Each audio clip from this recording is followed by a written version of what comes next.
Hola a todos, muy buenas tardes. Hoy es 4 de noviembre de 2014 y vamos a comenzar la primera sesión para nivel 2 para la asignatura de inglés. Bien, como sabéis, esta es la primera clase de este curso 2014-2015 y bueno, para los que hayáis echado un vistazo a la programación de la primera evaluación, para la asignatura de inglés, tengo programadas digamos como dos tipos de clases. Las clases de repaso de nivel 1, que comenzaron ayer y que podéis acceder a ellas a través del campus, y las clases propiamente de nivel 2, que van a ser en dos sesiones, la de hoy y la de la próxima semana. En el día de hoy vamos a ver el tema 1, que corresponde con las oraciones pasivas. Bueno, a ver, yo, dependiendo del nivel que tenga cada uno, os convendrá empezar primero con el repaso de la primera evaluación, y una vez ya hayáis repasado todo lo de la primera evaluación, perdón, lo del nivel 1, ya poneros con el tema de nivel 2, ¿vale? ¿Por qué? Porque si no tenéis un poco fresco el tema de todos los tiempos verbales, adverbios, nombres, etcétera, os va a resultar un poquito complicado el poneros con este tema, con las oraciones pasivas. Es muy sencillo, pero ahora veréis por qué es necesario que conozcáis todos los tiempos verbales que se estudian en nivel 1, ¿vale? Bueno, comienzo diciéndoos en qué consiste la forma pasiva. Mientras que una oración en voz activa, que sería lo contrario, seguro que os sonará y bueno, y os viene bien también para el tema de lengua castellana. Mientras que un verbo en voz activa, el verbo expresa lo que hace el sujeto, ¿vale? Como sujeto activo que realiza una acción. En las oraciones pasivas, el verbo expresa lo que le ocurre al sujeto. Es decir, destaca qué o quién realizó la acción desarrollada por el verbo, dejando en un segundo plano al sujeto agente, que nosotros llamamos complemento agente, que es quien realmente realiza la acción. ¿Qué se quiere destacar aquí? ¿Quién recibe la acción del verbo de forma paciente? ¿Quién es el sujeto paciente? Tenéis ahí una serie de ejemplos. Bueno, os lo diré, lo recordaré en todas las sesiones. Todo el vocabulario que aparece en el temario debéis de aprenderoslo. Entonces, palabra que aparezca que no conozca, me la apunto en una pequeña libreta, un cuaderno, en folios, lo que os venga mejor y os resulte luego más cómodo para repasar, porque ese vocabulario que se apunta no se puede quedar en el olvido. Tengo que luego echarle un repaso para asegurarme de que esa palabra la asimilo y forma parte de mi vocabulario, ¿vale? Entonces, bueno, tenéis ahí un par de ejemplos. Una frase en forma activa, por ejemplo, someone has stolen my car. Someone has stolen, ha robado my car, mi coche. En forma pasiva lo que haría sería coger el complemento directo de la activa, que en este caso es my car, ¿no? Si yo traduzco es alguien ha robado mi coche es el complemento directo, que pasa a ser el sujeto paciente de la oración pasiva, ¿no? Lo veis que se ha colocado al principio de la oración, my car.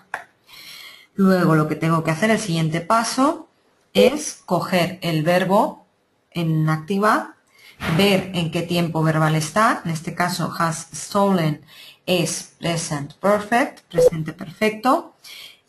Y tendría que poner el verbo to be en presente perfecto, que es has been, siempre concordando con el sujeto paciente, que en este caso vuelve a ser tercera persona del singular, pero imaginaros que en lugar de my car fuesen my cars.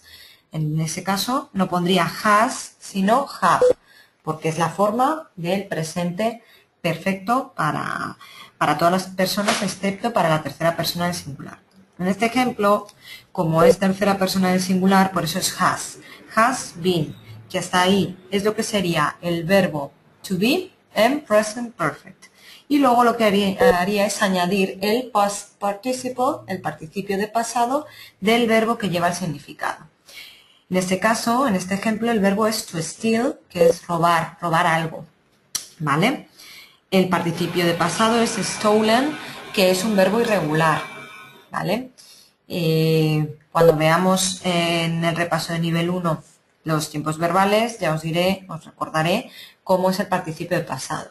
Los verbos regulares es la forma del verbo en infinitivo más añadiéndole la terminación ed. Eso en el caso de los verbos regulares. Este verbo, como os he dicho, to steal, es irregular y entonces hay una lista de verbos, los más frecuentes normalmente de los verbos irregulares, vienen en 3 columnas. El participio de pasado es el que se sitúa en la tercera columna, ¿vale? Estos verbos no hay una forma, son irregulares y como su nombre indica, no siguen una regla. Entonces, tengo que aprendérmelos, ¿vale?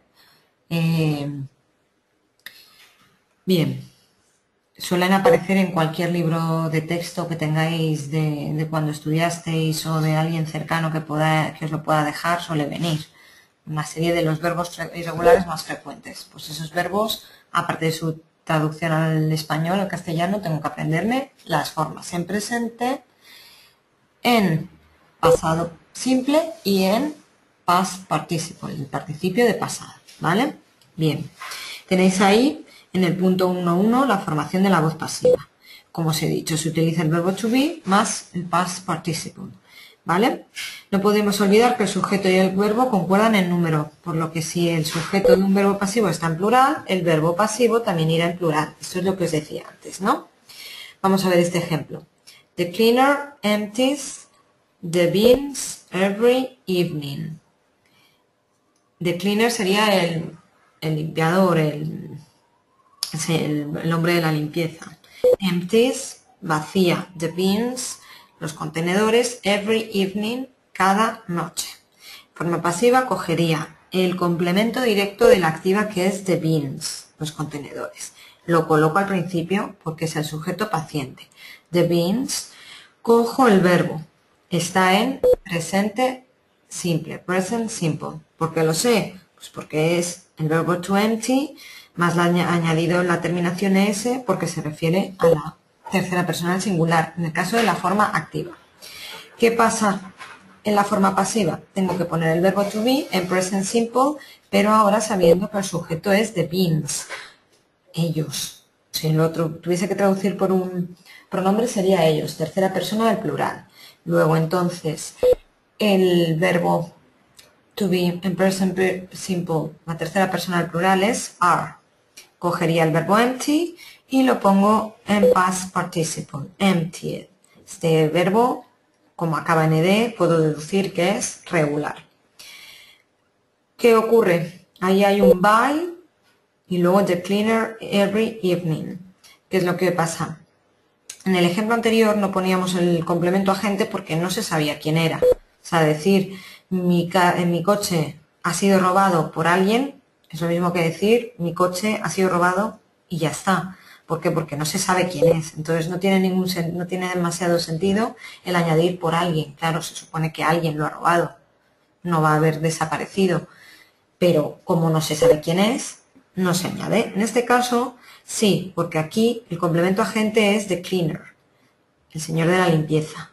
Entonces sí que lo añado, ¿vale? Porque los contenedores podrían ser vaciados, pues yo qué sé, por infinidad de personas, pero concretamente estamos diciendo que es el señor de la limpieza quien los vacía every evening, cada noche, ¿vale?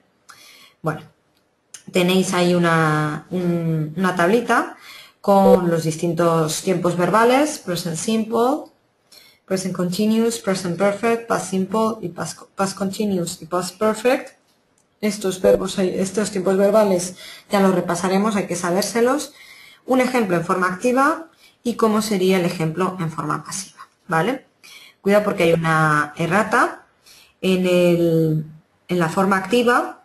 El ejemplo correspondiente al past continuous tenéis en vuestro libro they were washed the car. Sería they were washing, acabado en ing, the car. El past continuous se forma, como sabéis, si no ya lo recordaré, con el verbo to be en past simple, was o were, más el verbo acabado en ing, es decir, en gerundio. ¿Vale? Bien.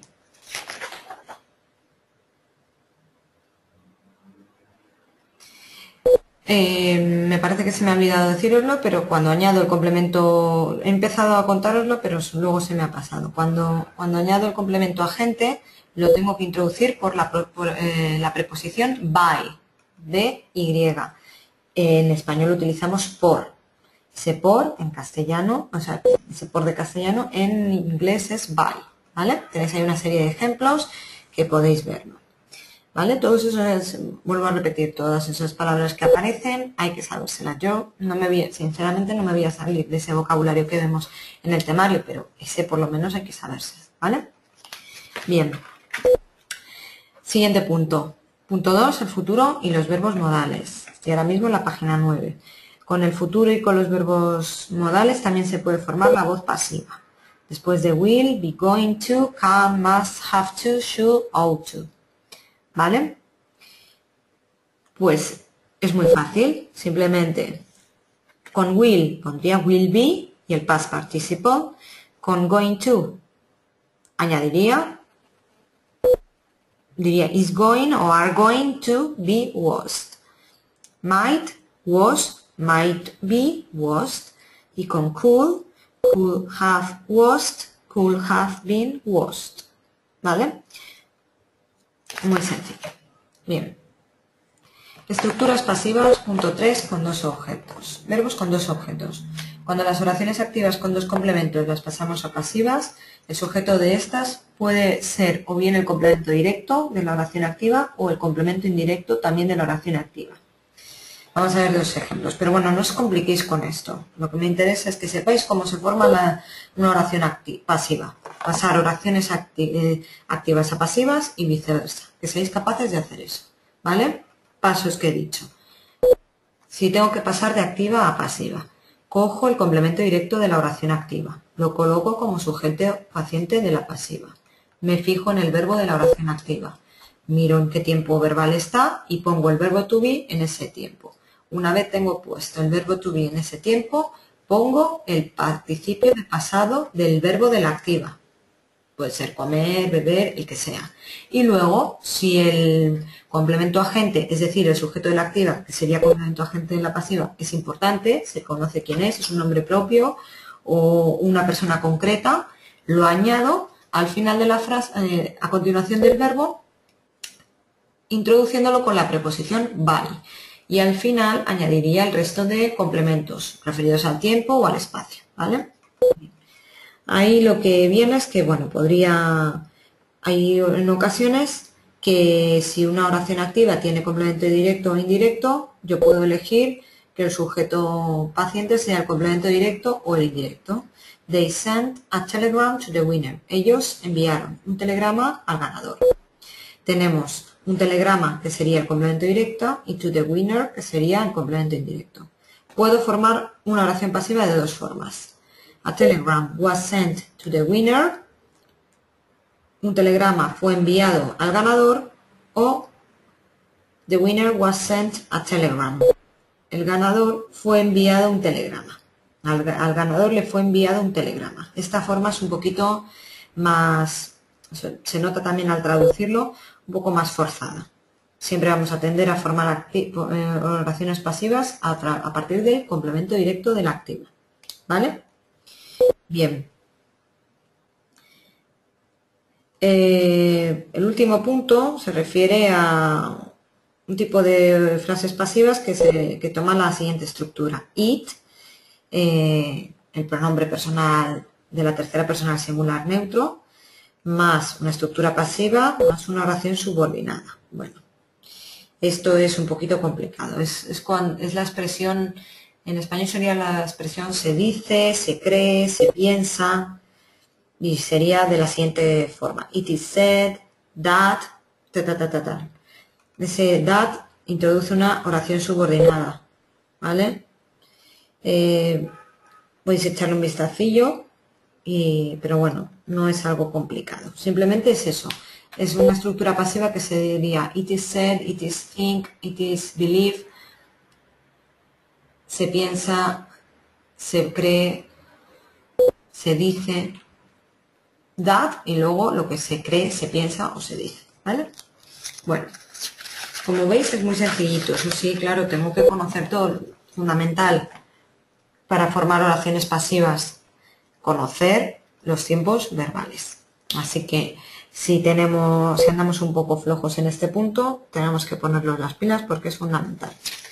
Una vez lo tengamos bien clarito todo, ya podremos ponernos con los ejercicios de autoevaluación de este tema. Que como ya sabéis, tenéis las soluciones a continuación de ellos para que podáis corregiroslos vosotros mismos. Bueno, en la próxima sesión veremos las oraciones de relativo y bueno, en el caso del repaso de nivel 1, el siguiente tema que vamos a ver es el del nombre, ¿de acuerdo? Así que nada, sin más me despido, recordándoos que podéis poneros en contacto conmigo a través del campus o del teléfono para preguntarme cualquier duda o para concertar una tutoría presencial. Así que nada, hasta la próxima.